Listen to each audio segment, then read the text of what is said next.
Hello, and welcome back to Conversations with Karen and Kat, the podcast where we connect with powerful change makers, visionaries, and everyday heroes who are shaping culture and community. I am Karen Scott Green, And I'm Kat Hardrick.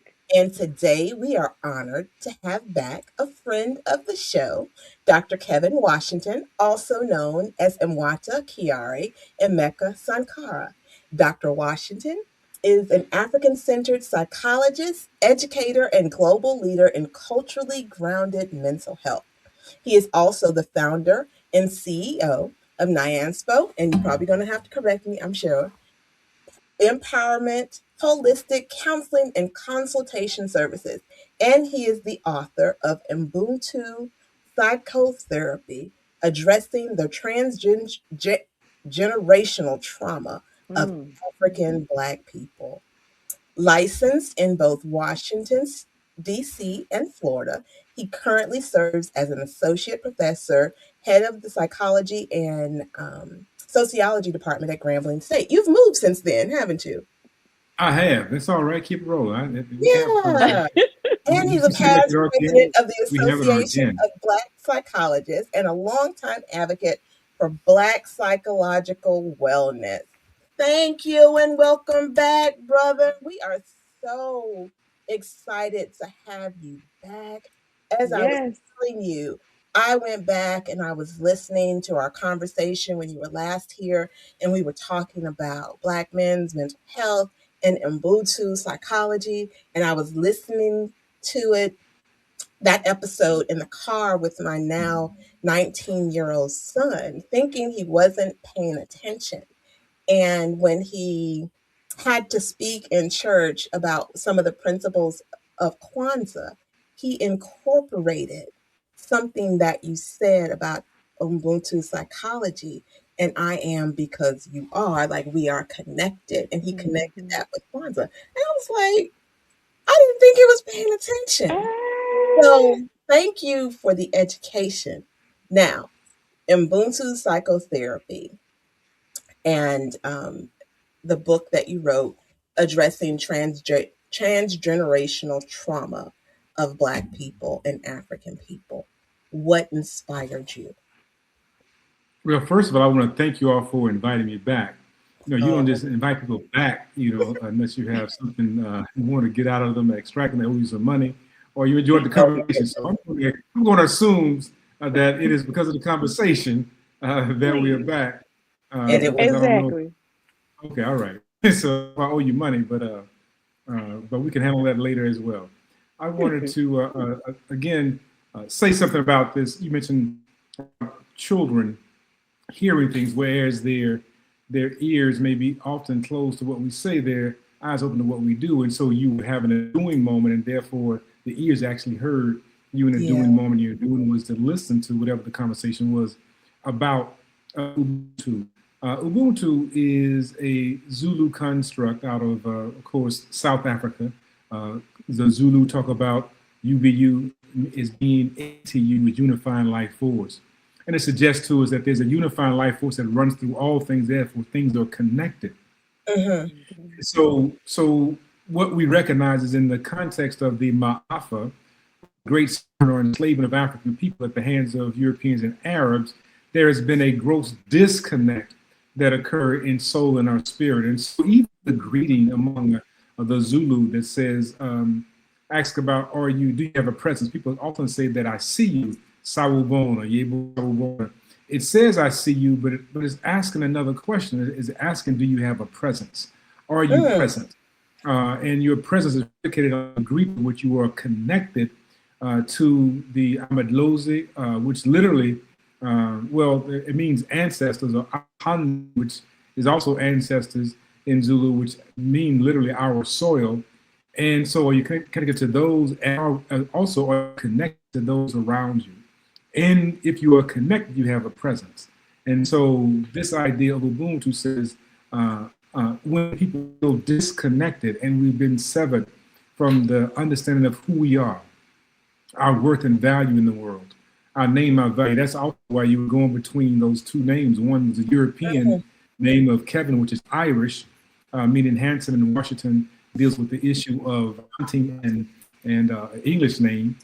I'm neither Irish nor English directly. As a matter of fact, when we did the African ancestry DNA test, I found that on my father's side, the patrilineal side, it went to the Bisa of currently now Burkina Faso, and matrilineal it went to the Igbo of currently of Nigeria. Of course, these societies of individuals moved around.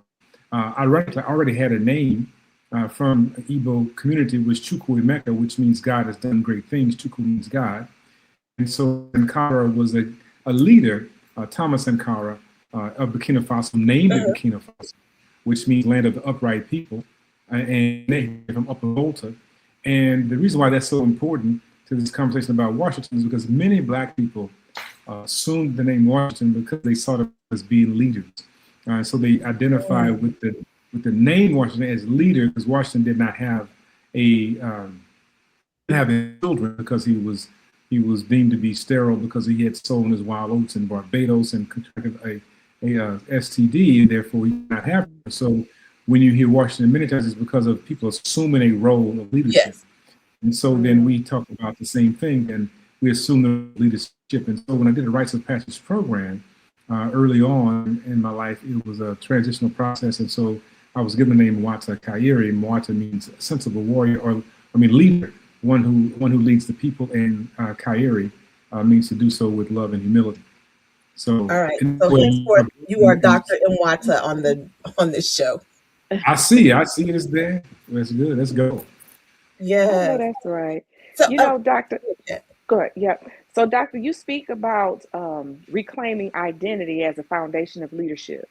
What does identity reclamation look like in practice for individuals who feel disconnected from their cultural roots?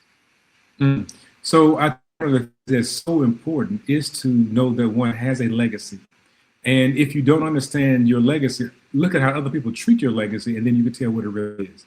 So in this day and time, we see that there's an erasure process by which people are attempting to eradicate content from the archives of museums, or having a banning on material. So even if you don't understand it, they understand. So look what they're looking at, and then begin to say, this must be part of my legacy, because if we begin to really examine our experiences in this space called this United States of America, then we can begin to clearly see that we've never really been treated as human beings. We've been ostracized, humanized, right? Lynched, castrated, raped, maimed. I mean, the list can go on and on. Persecuted, prosecuted, all kinds of things. And so we begin to see that they are aware of our legacy, our greatness. We can then trace, if we don't want to trace it for ourselves, look at what they're trying to eradicate in that, and then say, that must be part of my greatness. And so this reconnection for me is recognizing that even our open enemy sees it. They see who we are. We also see it. We just choose not to, because we've been conditioned on one hand to see it as inferior or less than.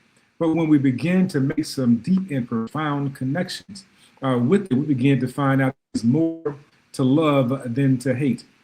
For example, we just talked about in one of my courses, and just to clarify that particular point, I'm currently a distinguished visiting professor at Morehouse College. I'm no longer the chair of psychology, sociology at Grambling State University. That is my alma mater. My parents met at Grambling. I have a deep abiding love for that institution.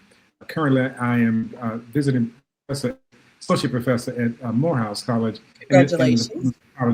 And so I'm very excited about this. So we were talking in class about AI, and we were able to talk about David Blackwell, who is a mathematician who taught at Howard University, and he was actually the one that created the foundation for artificial intelligence right now, the process of communication, a Black man. And then we talked about Gladys West, who created the GPS system that we utilize, which was able to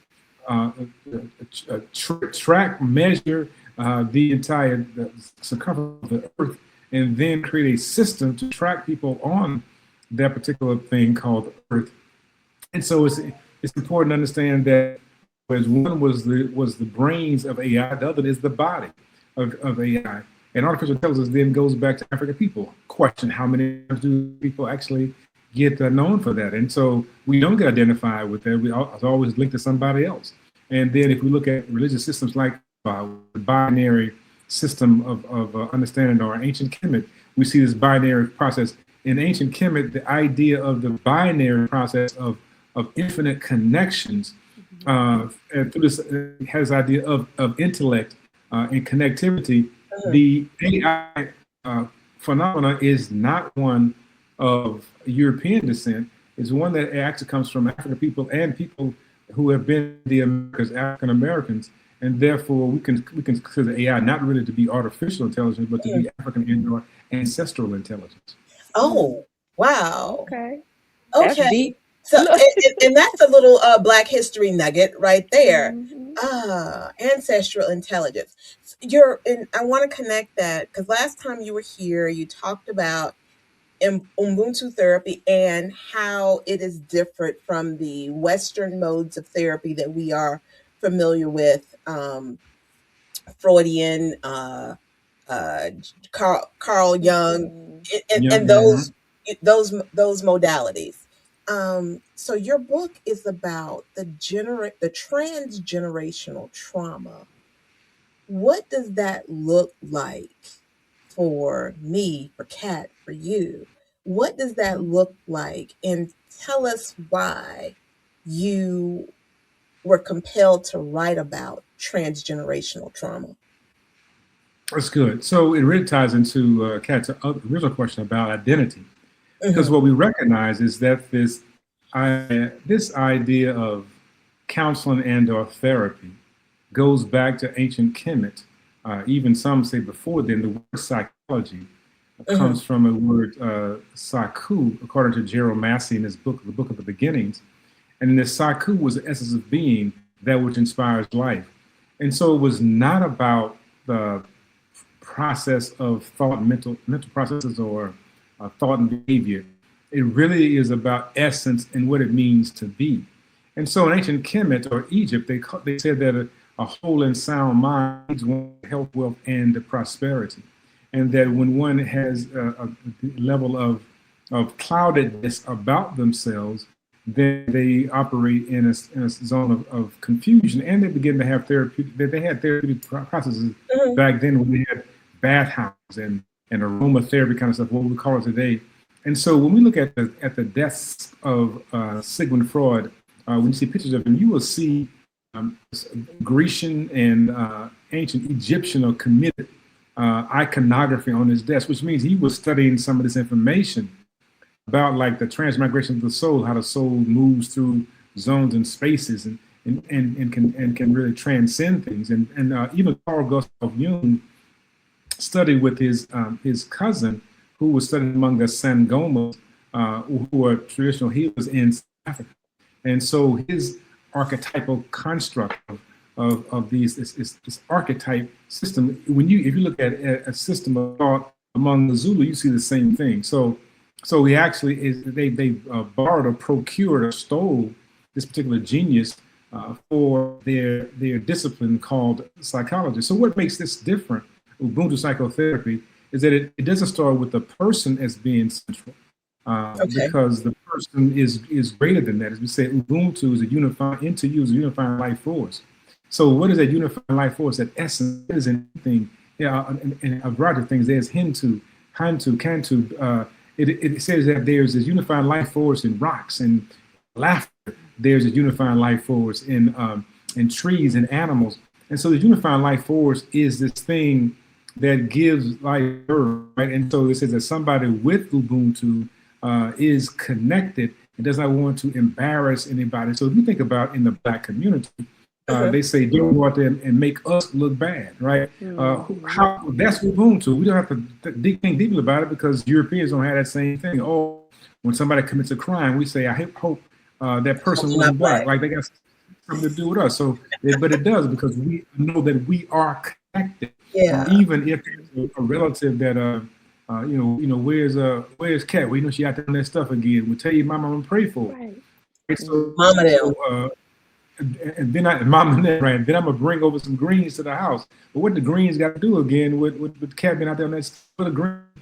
There's an incantation, there's a prayer that goes into it that makes it so. It goes into that the substance, and it's brought to the house, and folks are gonna pray.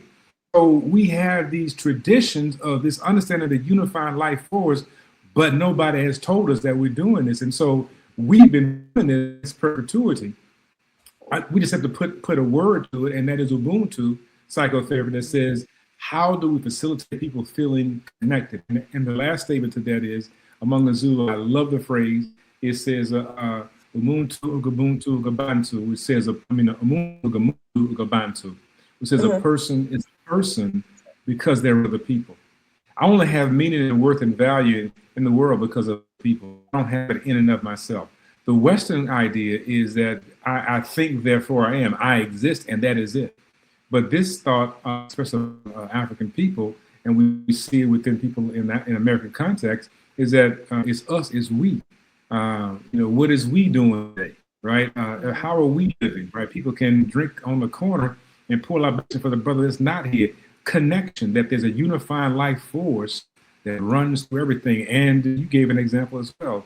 Your son was sitting in the car listening, unifying life force, we. And so when it was time to present, it was our information and content coming out. It wasn't me, it wasn't him.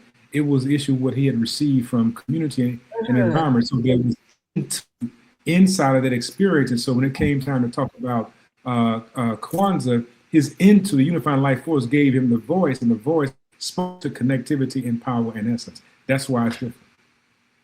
The remembering. Yes. That makes me wonder, what's the one question that you wish more of us would ask ourselves when we feel overwhelmed or disconnected? Because so much happened in our life that we get so bogged down that we get overwhelmed and we forget our root. So what is the one question we should ask ourselves to get us, reconnected, because we become disconnected, like you said earlier? That is so powerful to even acknowledge the fact that we can become overwhelmed. Sometimes you're so overwhelmed, you don't know that you're overwhelmed. And many of us live in the zone. But your body manifests it. Yeah. Right. Body does not forget. We live in it so much that it becomes our normal. And it's like, this is what I do. No, this is not what we do. This is not how you live. I didn't realize the degree to which we were pressing the gas pedal so hard in this country until I actually spent time, one in Cuba, but secondarily, really deeply in the Gambia. And it was just so amazing to be human again, right? And I was human for the first time in Cuba. And it's just a powerful experience where there's pretenses. And so, say again? Cuba is a beautiful place. And for people who've never been, you would be surprised at how connected to their Blackness that Cubans are, to their Africanness. Yeah, now, and that's it, right? We don't recognize it. That soul, the essence of what it means to be human. So what is the question that we need to ask, right? First of all, we need to recognize that we do have this overwhelming experience of being perpetually dehumanized. I ask the question for me is why are you perpetually trying to knock me off of this pedestal of humanity? What is that you see in me that I need to see in myself? Because our enemy often sees our greatness long before we see it. So we have to recognize that. Can you say that again? That the enemy is that those that come against us see our greatness, and that's why they keep coming. And the second reason why they keep coming is that they have not won yet. So what is that you're trying to come back and be victorious? You have to keep coming back over and over again. So those are two fundamental questions: is what do they see and why are they coming? The other thing is really, who am I? Frantz Fanon has a very eloquent way of saying this. Frantz Fanon, who was a psychiatrist in Suriname, he says that we must ask ourselves, who are we, right? Or are we who we say we are, and are we all we ought to be, right? And I ask the question, how do we get this identity in the first place, right? How do we get to the identity where we call ourselves what we call ourselves? And is that the best representation of what I have to offer the entire world? And identity has been shaped and molded by experiences in this country of oppression, racism, human integration, so much so that we believe that that is our name. We believe our name is that less than human. We refer to one another as things that are not human, and we use those terms as terms of endearment, right? And so we use NBH all the time, right? We just and we will call one another the N word and the B and female dog, and we'll call a garden. We'll do that with great pride. But the question is that our identity? So, and the best way I can say this is, say, I'm sorry, doctor. They got the nerve to say it's a term of endearment. Right, term of endearment, right. So if King build kingdoms, niggas will only build niggerdoms, right? And so we have to recognize that is a process as well. And there are a lot of things that I can do to a nigger that I can't do to a friend. Therefore, the two terms are not interchangeable. I can beat the ends. I can slap her, but I can't slap my friend. I can't kick it. I'm going to kick my friend. It doesn't even fit. It doesn't flow, which means the two words are not interchangeable, and they're not terms of endearment.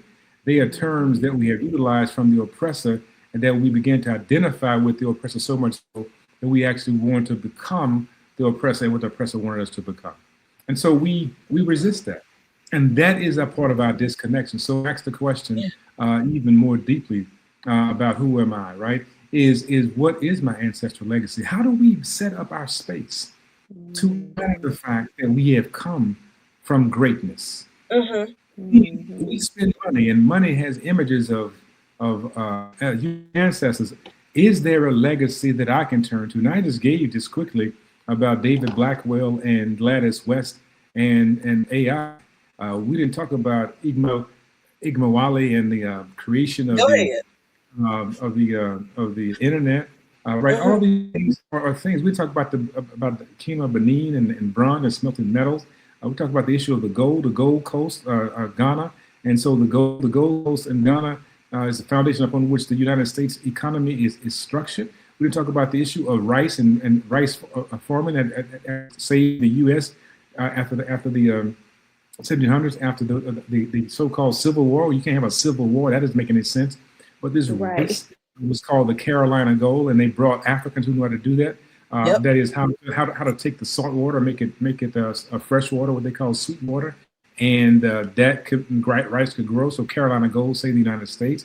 Cotton was king in this country, and people assume many times that they brought folks over to grow cotton. No, Africans already were growing cotton and making textiles out of it in the Senegambia region. So they were already clear what to do with it, and so they just said, let's bring them over here. Let's cut the middleman out. Let's not travel to Africa and get them and then take them to Europe. As directly from here. So they brought the best of the best. And so if cotton was king, and the cotton came from the continent of Africa, only kings can make kings. Therefore, who are the king makers? So when we begin to make these deep and fundamental connections, it changes how we see ourselves. That the world economy is predicated on the genius of African people from AI and then to resources. And if that doesn't stick with you very well, then we can dig into the process of understanding that if white men who were in cattle were called steermen and cattlemen, then who were the cowboys? So in that case, then we understand that open grazing was actually from Africa. As a matter of fact, the longhorn is not even a beast of the Americas, North America. That is an African animal. So I did not know that. So the whole cattle industry is predicated then on it, but also the cooking. If Italians have Italian food, also there's English food, right? There's Chinese food, there's Mexican food. Then what is, about to start cursing, what is Southern cooking? So why is it that all of a sudden everybody has identity, but Southern cooking is just called Southern cooking? No, you are right. Southern cooking is really African genius in the context of this space. So it's really African cuisine. Whether you talk about a Gambian peas, what do you want to call it, right? The black-eyed peas called local beans in the Gambia. Watermelon, okra, all those things are from the continent of Africa. So you don't even have a form of eating in this space without African people. But you don't have music, right? The banjo, so-called in bluegrass music, is African. So all this stuff, we have so much to honor, but we spend more time trying to become like the oppressor. And that is what Dr. Wade Nobles reminds us of he says that the sheep dog is taken from its that when it is born, and it suckles at the breast of a sheep, and it believes itself to be a sheep. And it will grow up and it will attack any dog that comes into the pen of the sheep because it believes that the dogs are its enemy. You would have put his own mother in the pen with it, and it will attack and kill her. But the worst part about it to me is if you put a mirror in front of this particular dog, it will attack its own image in the mirror. It believes it's the sheep. Yeah. You know what, Doctor? Let me ask you this. I got two questions. One, I got a question about legacy, but I do want to ask you, what's one system that you think people underestimate in terms of its influence on our identity and our behavior? Well, of course, the number one compulsory system that we attend is schools. So school systems actually are charged with the responsibility of indoctrinating people into a way of thinking. And so, as long as there is this elevation of European greatness, then we will perpetually be seen in obscurity, and we just simply think that is what you have to do to go to school to get a good education. If you're not learning about your own power and prowess, your purpose, then you're not really going to school. You actually get indoctrinated and trained into a way of thinking. And the second one, of course, is Europeanized church systems or religious practices. And so those are two institutions that actually facilitate the perpetuating of the inferior nature of a population. So if a child grows up and he sees people put Satan Claus along with Christmas, and so you have Satan Claus and Christmas, and the child can see Satan Claus, and Satan Claus is a white man, and then so he can see when you're sleeping, knows when you're awake, and then God can do the same thing. And then they got the image of Jesus as white. So if I can't see God, I can see Satan Claus, and I can see Jesus, and Jesus is the Son of God, then they got to be related. They got to be getting down on one another. So they got all white. So who am I in the process? So we have these systems that really indoctrinate us into this level of inferiority. But we don't analyze narratives like that. For example, did you know that, and I said this about Satan Claus, if you look at the St. Nicholas narrative, right, the St. Nick narrative and where it comes from, part of the narrative is that there was associated with that was a person called Black Peter. And Black Peter also was a person who was a servant to St. Nicholas, who gave toys to children. And then there was Krampus, who is, some say, the foundation for the image that we see now of the devil, of Satan. And so what happened is that if the children were bad, they would be sent to Krampus, or they'd be sent away, who would put children in chains, put them on boats, put them in chains, shackle and beat them with a whip. Now, what we don't recognize is that ritual was tied into the enslavement experience, a narrative that they were honoring, but they had on there that they were honoring their narrative.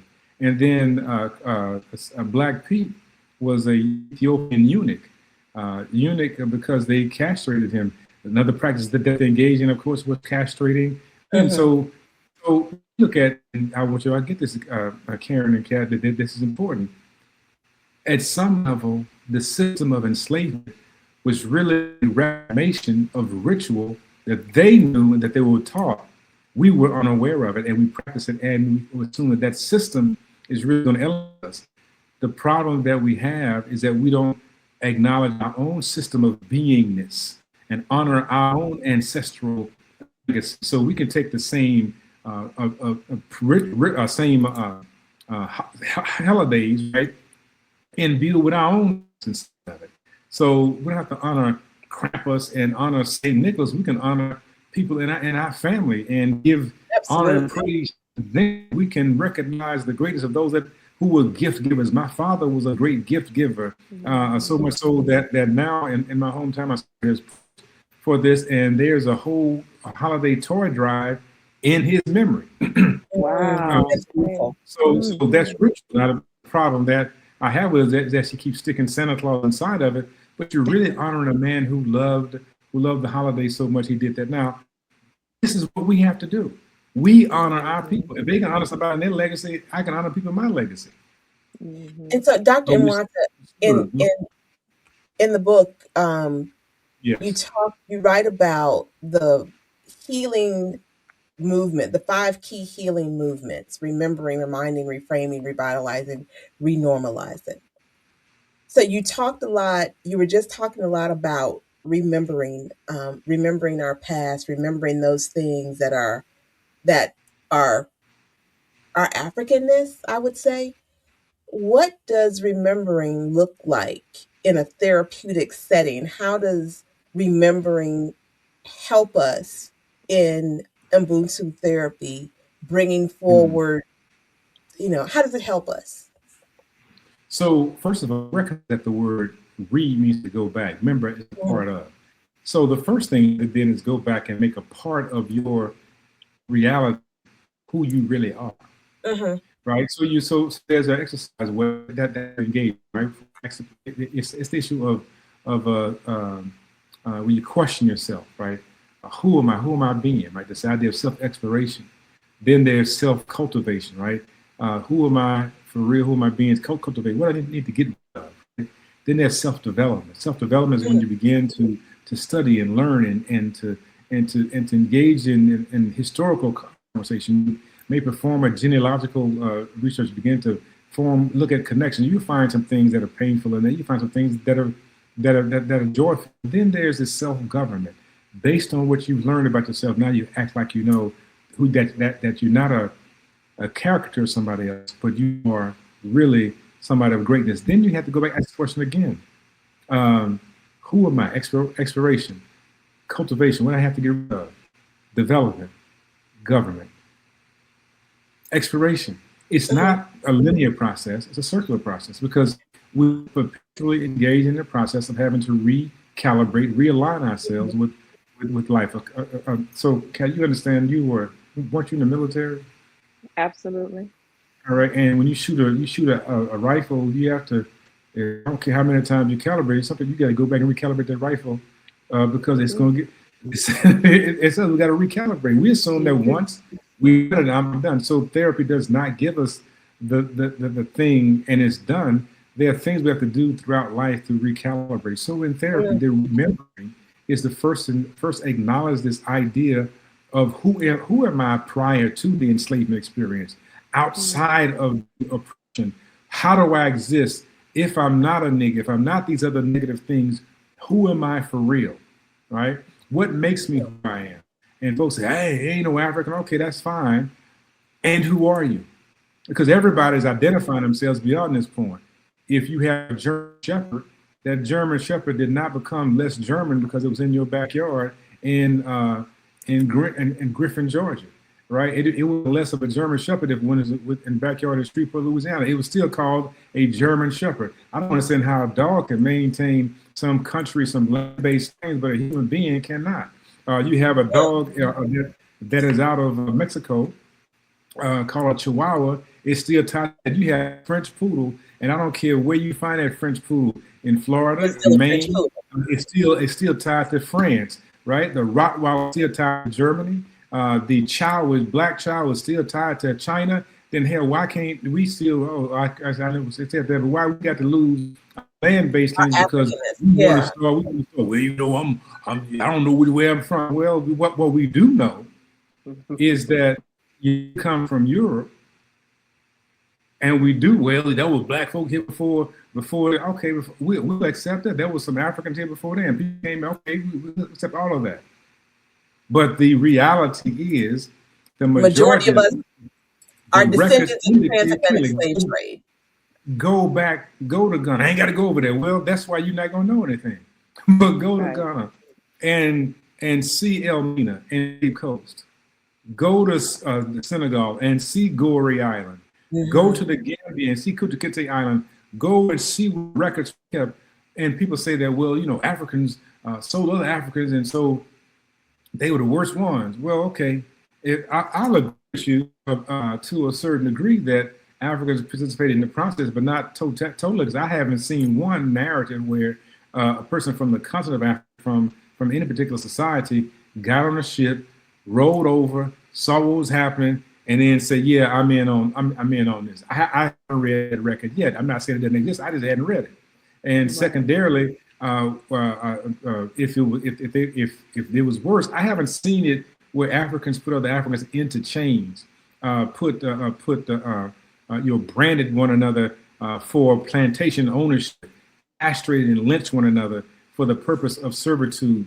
I haven't seen that. So that's a war. So we have to recognize that these things are brainwashing. So remembering is, who was I prior to that experience, right? What's the second one that you want to know? I want to go in your order. No, I wanted to know how they were all connected, and what's the next? Reminding, reframing, right? So the idea of reminding, right? Because we lost our mind. We lose our mind in the context of this of the hell, and that's what Kat was saying earlier about of being overwhelmed, trying to survive, struggling in a space where you're always dehumanized. It's easy to lose your mind. That's what the man say. Y'all gonna make me lose my mind up in here, right? And so your mind is connected to a divine source. Your mind is not something that is in your brain. Your mind is essence, right? It's your into. Your mind is something that talks, that leads, that guides, that connects to something. It's like a compass with the magnet in it that can give you direction. It doesn't ever lose its way, because the compass is tied to the earth, just as our mind is tied to the divine. And so when we begin to lose our mind, we become unlike ourselves. So to remind ourselves, what else? What's the next one you want to talk about? So remember, back in touch with that, remind. What else? Reframing, right? Reframing the entire experience, right? So that sometimes we begin to blame ourselves for what is taking place. So therapy then says, reframe this process. So, and I gave a classic example of how people talk about Africans or other Africans. That may be so. Even in our own families, our worst enemy sometimes can be somebody within our family. But even if we look in the mirror and listen to ourselves talk about ourselves, sometimes we are our enemy to ourselves. Right. So we have to reframe the entire experience and say, wait a minute, this did happen, but reframe it. I don't have to reframe the situation about which I assume that somebody is superior to me. In reality, if you have to beat me, kick me, maim me, that means that I'm not complicit in the process. Reframing, then Africans are not complicit in the enslavement experience. If you have to continually come for me, that means then that I must be better than you want me to believe myself to be. So I need to reframe the experience. So the reframing process. So you have the remembering, you have the reminding, you have the reframing. What else you got? Revitalizing.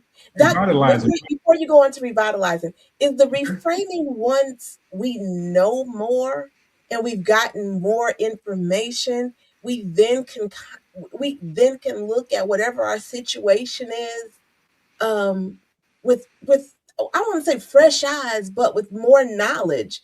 And through the therapy, through the remembering, through the reminding, we now can see our situation differently. Is that the reframing? That's powerful. That's reframing. Yeah. Reframing is, Kat, I see that look over there. I don't know what that look was about. Well, I was just going to add the word intentional. I think once you go through those phrases, now you're more intentional, because like you said, sister, you have all this wisdom. Now you're saying, I am intentionally going to say, I am somebody, I am worth, I am this. I am no longer what the stereotypes that my own oppressor or enemy has said I am. I don't believe that anymore. Yeah. So the reframing is reframing, I like that, right? Being intentional, reframing the entire narrative. So we have to re-narrate the story, because we have the oppressor's narrative. So I'm no longer a victim of this thing. I'm a survivor of whatever that situation was that caused me harm. Beyond this thing, I see that my reframing comes in the form of I'm a seed of a seed of a seed of a seed of a seed of a seed of a seed. So I'm connected to the divine no matter what, right? That's my reframing. I'm not a derogatory aspect of someone else. I'll show you how I practically did this, right? So my daughters, I have two daughters, and so it was time to pick people to get them gifts. And I said, do not bring my child a black Barbie. And they were like, but but she's black. And it's like, no, reframing. No, you're not bringing a black Barbie, because if there's a black Barbie, who is the real Barbie?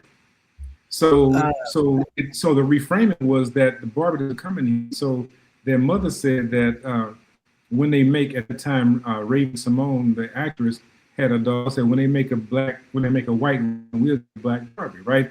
And so it was that reframing to say that my child is not going to be a caricature of someone else that exists.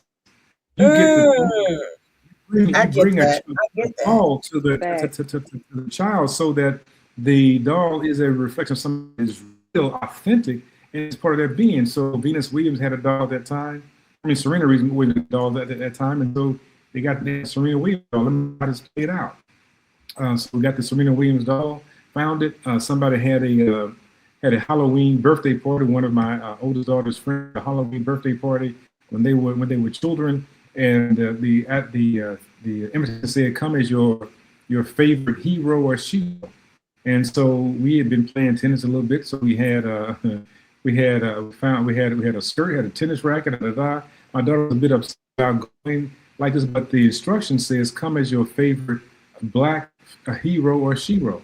And some people came in there looking like Cinderella and Incredible Hulks and all kind of stuff, because they came in with the costumes of other folks.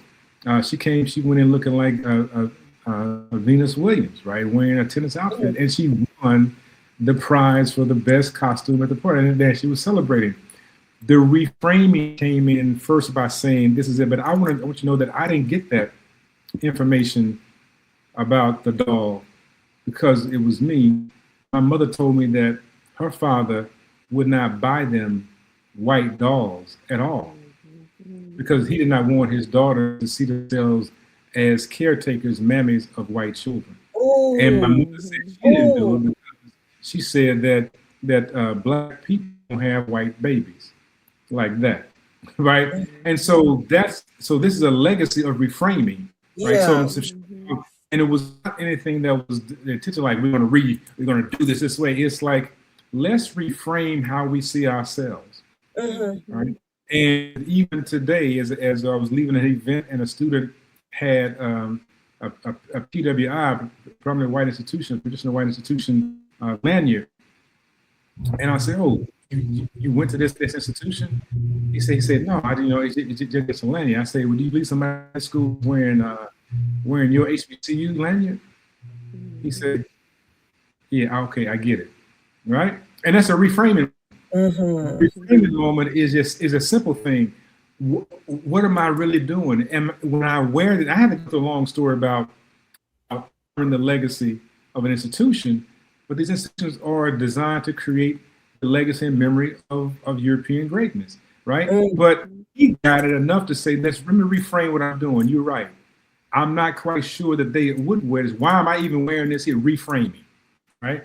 So reframe is beginning to take an image out of the distorted European frame and put it in your own words, your own view, your own perspective, and beginning to heal from there. So how do I see myself? Am I a character of European, or do I have my own internal inherent greatness? And we do that by allowing people to set up things like altars and our shrines. We do it by having them to go and analyze and assess folks in their family. What did they do, right? How did they make it? Call out somebody's name. What did Aunt Kat do? What did Auntie Karen do? How did they live? Oh, she was a city councilwoman. Okay, so why was she doing it now? Because when I think about Aunt Kat, well, I think about how she was at the party. Sometimes she was cursing me out because of something this and that. But then you go back and say, so she was a mean woman. No, she wasn't mean. She was getting you right. And if you go back and look at it, she was a councilwoman. Well, what happened before that? Oh, she was in the military. Oh, she did that. You begin to examine, well, who was her mother? Who was her father? And now you begin to reassess the people that came before rather than judge people that came before you. And that's the thing that we don't do a good job of. We don't actually go back and look at our legacy, Karen, and see the legacy in this, right? So now I struggle. I struggle with going on a job. I mean, I've been struggling all my life, but I look at it, my grandmother and grandfather were entrepreneurs. They had a truck pass. They sold stuff, right? they thought differently. They didn't want their children to associate too much with sharecroppers' children. It's like it seems discriminatory, but that's not what they were saying. They were not saying that you're better than. They're saying that people who are caught up in a system of servitude can only think that way. And we're raising you to think how you can be independent and you'll be perpetually frustrated in that relationship. About you have to be evenly yoked. I say it that way. I'm not gonna say what I was going to say. Evenly yoked. But that's the reframing process. And the last one, what was another one? Was it so how is reframing different from revitalizing? Revitalizing is to give it new life, right? So you can reframe all day long. Okay. But vital means life. How do you give that life, right? How do you give that meaning? So when I did the ancestral DNA test through African ancestry, right? It was a reframing moment. The reframing moment was I saw myself differently in the world. Yes. I didn't see myself as trying to figure out where I fit. It's like I knew that I belonged somewhere. Revitalize that was a reframing, like reframing. Revitalization came in, and this is tough. What I said, so I'll clean it up. When I was driving, I was living in Washington D.C. at the time, and I was driving to and I was driving like y'all can't tell me nothing. Right? That was a revitalization moment. I had like you can't tell me anything.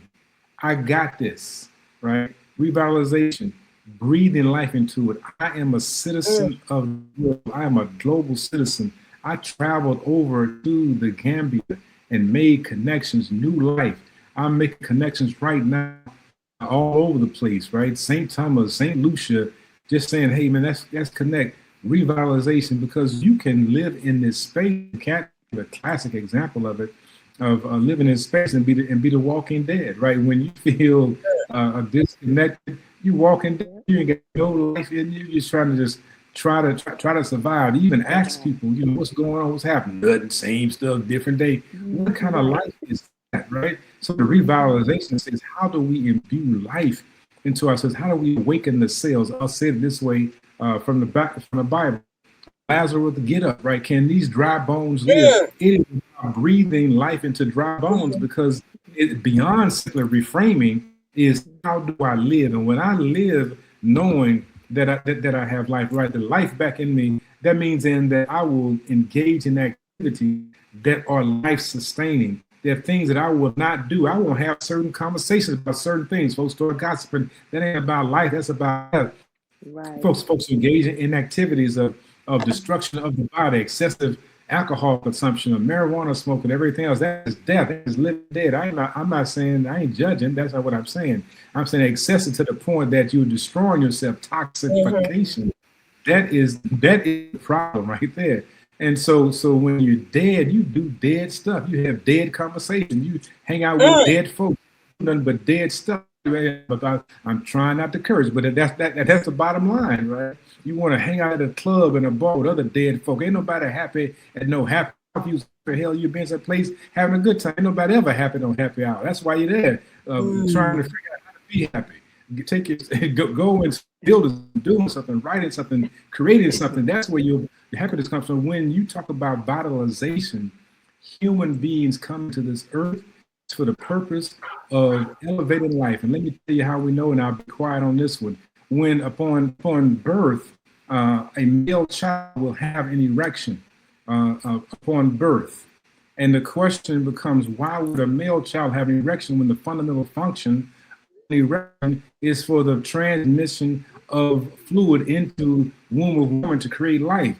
The child doesn't have the substance there, nor does the child know what it is. But it comes with the erection. What? To erect, to bring something forward. Watch this, cat. That's even deeper. The female child, when she's born, has one or two things: have some vaginal lubrication, or will have. And my oldest, and I know because I saw children born. I had two daughters, and both of these things happen. Or they'll have what's called a pseudo or false menstrual cycle. And so my second one had bleeding, as if there was a release of an egg. right? And so this was deep. It's a pseudo cycle. It was called a lubrication. The fundamental function of both the cycle and the lubrication is to be able to receive, right?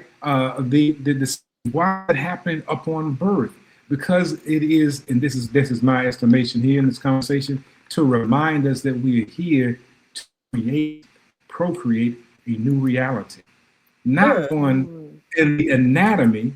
It is to remind us symbolically that we're here in divine to procreate in the universe to make this place better than when we came into it.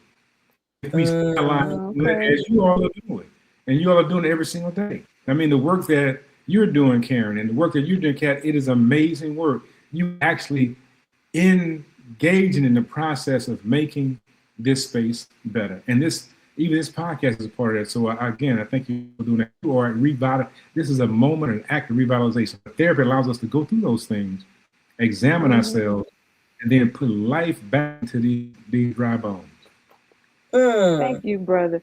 You know, one of the questions we always ask, and you know, people come to you for direction and for assistance, but what helps you take care of your mental well-being? What are some practices and tools that you use to maintain your mental well-being?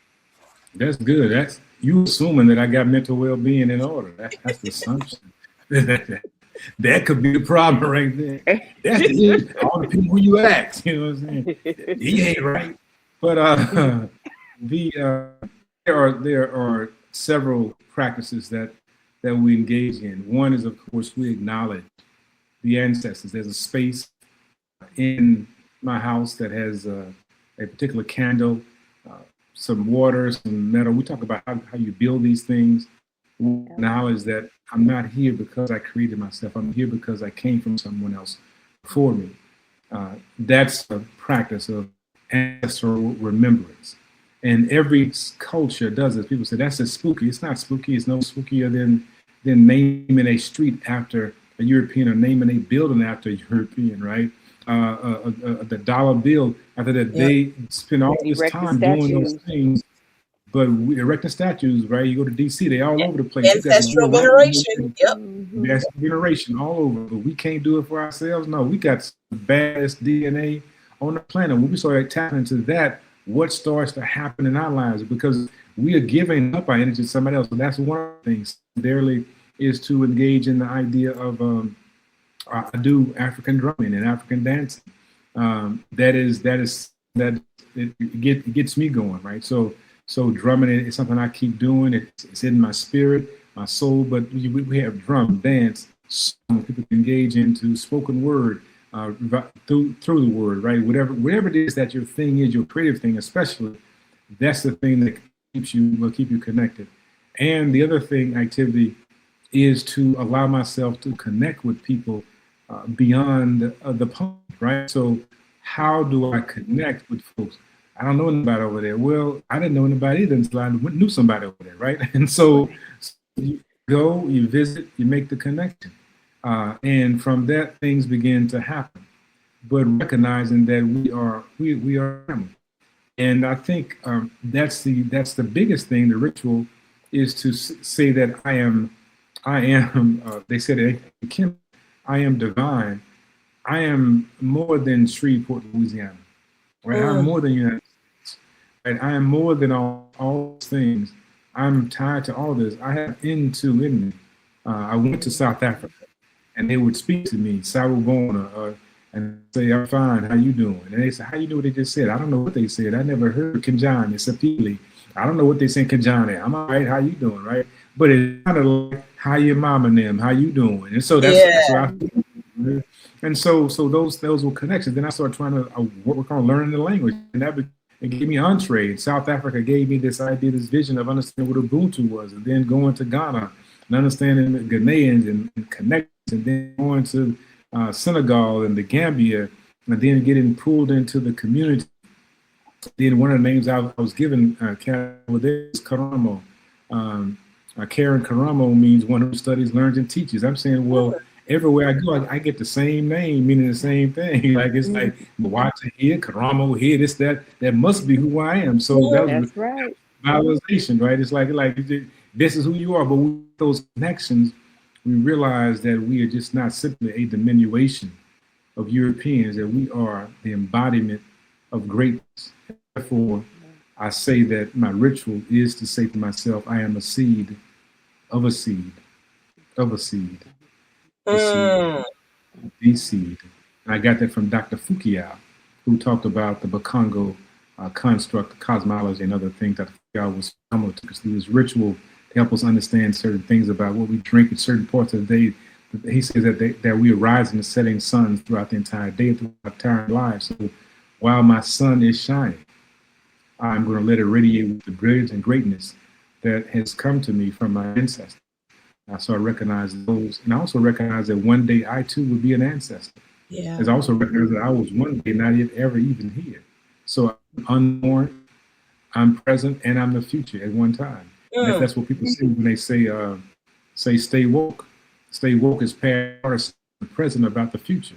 So even when I say stay woke, they recognize that they are past, present, and future. So when we recognize that we are past, present, and future, then we have nothing to worry about, but simply get up and go do what we got to go do and stop being scared. Scared. No, you did scared. Drop the mic. Yeah. Love, this love, is always so good talking to you, Doctor. It is. But I want to remind people that Dr. Mwata is the author of Ubuntu Psychology, Addressing Transgenerational Trauma of African Black People. And you can find this book on Amazon, available in hardcover and paperback. Please order it. As you heard on this podcast, Dr. Mwata is just a wealth of knowledge, and this information that you've imparted on us, again, like, we've enjoyed this conversation because I enjoy it. You bring it. But I want to remind everybody again to go to Amazon.com for Ubuntu Psychotherapy, and you order it. Also, we train people, therapists, in how to do this, and so it's Ubuntu Psychotherapy. They can find us on what you call that thing, website, Instagram, right? Oh, Ubuntu Psychotherapy. That's where you can find it, Ubuntu Psychotherapy. But Mwata Speaks, MWATA Speaks, MwataSpeaks.com, and of course the website that the consultant that you mentioned, which we're making a shift in, is called now Sapo Empowerment. But all this is something that also we do Speak Black to. We have one podcast like Speak Black to. Because we talked about that last time when you were here. And so it's MwataSpeaks.com, and the other one is. Yes, go ahead. Nyansapo, NYANSAPO.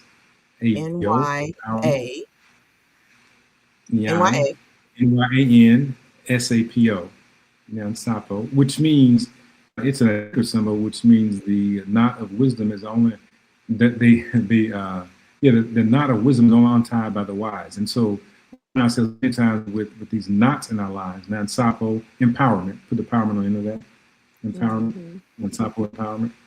Let me. So wisdom knot is only tied by the wise, and so we learn things through our lives, through therapy and other things, to untie these knots in our lives. And so, and then of course the Speak Black to Me. So we're beginning to put things back out on Speak Black to Me, which I'm very excited. We have a piece that's coming out with Dr. Chika Kakur on Is Black History Month even important or relevant? And we'll have another one about, is it time for us to get up out of this space and leave? We take people back to the continent of Africa. So we have another thing, Kat, you would like this, Karen is typing, called Black Men Travel. And so so this idea of when I talk about trips and for Karen, I see you give me a look, but when I talk about traveling, it's like, man, I want to go. It's like, hold on. Yeah, we need to go. We need to do a reconnaissance. We need to go see what's happening. So I say, well, let's just do Black Men Travel. And in Black Men Travel, not only talk about helping individuals get over there, travel, we talk about investing, locating, as well as community engagement, and facilitating a kind of a rites of passage for younger men to go traveling to have experiences of football and or soccer, artwork, and some other things where they can see themselves as global citizens. So it's in to even train other young men to see themselves as global citizens and not simply being from South Side of Chicago. So Black men travel is so important. Travel is so important. It broadens your horizon. It expands your mind and your concepts of who others are. You know, because if you stay in the same space, then you're not growing. You're around the same people with same like minds, and the whole world is filled of experiences, exposure, and it's very important to get out there and learn that and environments. And if you don't change your environment, if you don't expose yourself to different experiences, then you just, you shrink, and then this is how you get hate. This is how you get, tunnel vision in these thought processes, because you're just around the same people. And if those people happen to be negative, then woo-wee. This is how you get people creating a separate halftime show because they're upset by the fact that folks are speaking Spanish. But anyway.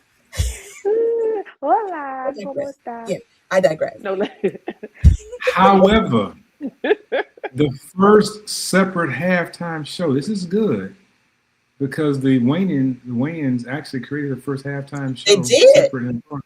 Because nobody was watching the halftime show. People get up and leave. That's when the plumbing system went up, got messed up because people got up during halftime and used the restroom. Yep. But the Wayans, you are right. They were the first to have an alternative to the halftime show, because the halftime shows before them were whack. And then they saw that Fox got all of those ratings during the Wayans halftime show when they did that live episode. They got Michael Jackson for the next one. Yep. They got and then king of whatever he said he was a king of.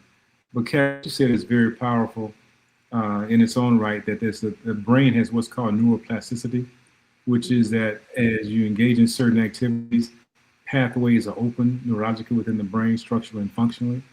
And if one is having a limited set of experiences, then these pathways are not created, and so they are limited. And or if you begin to create pathways in a certain direction, negative thinking, then the pathways are so refined in negative thinking that you can have an experience, no matter what the experience is, you will begin to process it in a negative way, or vice versa. So the brain neuroplasticity is real, as well as how you experience the world is real. So that's why we talk about travel, right? Black men travel. I think it's so important for us to get out and do that, make that connection. And so we plug into the communities in Jufere, which is Kuta Kinte's space, where they're asking to help with the skills center and some other things. We keep talking about building out there. We plug into folks in Uganda. We talk about coffee and so forth, caring people. And I have not been a coffee drinker. I want to be clear about that. But when I realized, this former student said, I'm doing this coffee thing, I'm not a coffee drinker, but this is this. And I realized the world's crackest coffee, and I realized that Ethiopia is where the first bean, Arabica, was found, and then Robusta was found in lower areas of Africa, and then Coffea liberica, 3 major coffee strains, and all of those are in Africa. And this is the world's crack. We need to make some fundamental connections. Let's go. Let's do it. Let's do it. Right? Let's do something, right? And cacao is from there, and Hershey's makes more in 1 quarter than Ghana makes an entire year on cocoa. Isn't that crazy? But we know the medicinal value of both of those, coffee and cocoa, if we do it properly. I was folks in Uganda sent me some vanilla bean. I'm like, vanilla bean? That's Madagascar. So a piece said that Madagascar vanilla beans are often supplanted by those in Uganda. We don't know where stuff is coming from. We think Juan Valdez and the Colombia is where the coffee comes from. We think the vanilla bean comes from another place. But the white vanilla bean, that's a whole other piece. Black folks were kept from eating vanilla ice cream, which is where butter pecan comes from. We use vanilla, we make our own butter pecan. Right? And so So you didn't know that, Kat? Yeah, that's what happened. No, They because I love me some butter pecan. that's what Black made that butter pecan. I mean, forget y'all. We make our own fudge, y'all. We got this. Just like the but my point is that traveling allows you to be able to have these experiences where you can begin to see yourself as a global citizen. That's the revitalization. Absolutely. It's a beautiful experience. Diaspora. I know that's right.